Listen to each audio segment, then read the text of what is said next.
Bob is the love of my life. He is funny, he's smart, and I never expected to meet someone quite like him.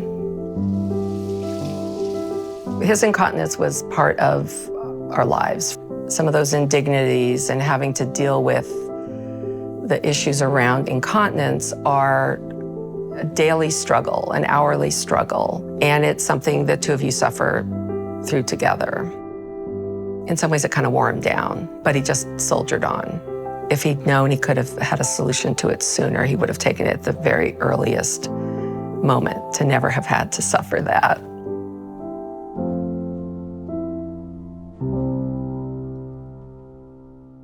My name is Bob Benty. I am 76 years old, and I live in Pasadena, California. My wife and I, we go to a lot of plays. We love going to movies. We like to travel. We've been to Scotland, England, France, Italy. We both love sports. A perfect weekend is where we're drinking coffee on the couch with at least 2 newspapers, watching any of a variety of sports. You know, she's supportive all the time, and that's something you don't always get. After I was told that the type of tumor I had was very aggressive type of prostate cancer, I'm glad I did what I did. But my expectation after the prostatectomy, based upon what the physicians had told me and what the physical therapist had told me, is, oh, we'll get this under control. They never did. And I was incontinent for at least a year. At its worst, I was probably damp constantly. Sometimes there would be so much leakage that I would actually leak through a thick pad. When I would go on a long trip, you know, we would fill up half a suitcase with the thick pads. It really made it difficult to travel. I felt like I just needed to be there for Bob going through all of this. Bob is just very stoic. So he seemed like he was resigned to, is this my future? Is this what I'm going to be grappling with and dealing with for the rest of my life? There was just a point in time where I wasn't happy.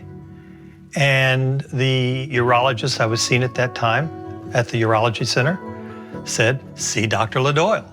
I said, who's he?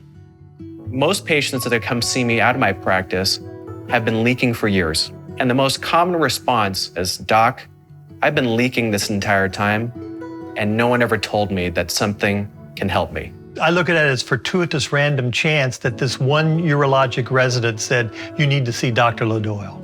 I didn't feel like I was informed about the possibility of having an AUS. That never came up for almost a year and a half after surgery.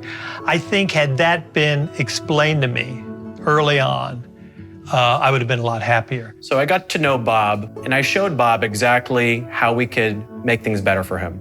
And so we discussed treatment options, and we decided on the artificial sphincter. See, the artificial urinary sphincter is a really beautiful piece of engineering. It's designed to control high volume incontinence and is proven. So the decision to have the surgery for his incontinence was completely made by Bob. And it wasn't an ask, are you okay with this? It was a tell, I'm gonna do this. And he told me a little bit about it. And I said, great. For him to willingly say, I'm gonna undergo this procedure, it was an insight into how disturbed he was by his incontinence and how eager he was for a solution. Well, I knew it was going to be a lot less invasive than the prostatectomy, so I wasn't concerned about the surgery at all. I really wasn't. Recovery after the surgery from Dr. Doyle was very uneventful. I can't explain it, but I barely remember him even having the procedure. A little bit of pain. I have to wait before it's activated, so still the same situation, even though you have this device implanted.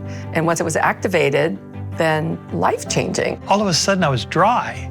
I went, this is fantastic. The results were so immediate, and the results were so positive, so fast. Joy is the first thing that most patients experience when they come back after we've activated the AUS device. The availability and the awareness of incontinence surgeries is improving, but that there's still a lot of work to be done. And our job is to spread the message that there are good treatment options available so that we can at least make an impact on those patients that aren't aware of those things. Finding the right solution to the problem definitely positively affected our relationship. Cheers, Sam. With respect to going forward from today, incontinence is not something I even consider. Whatever I want to do, I'm going to do it. In fact, I'm going to be packing shortly to go on another trip. Bob is incredibly brave, and I'm glad he's still here.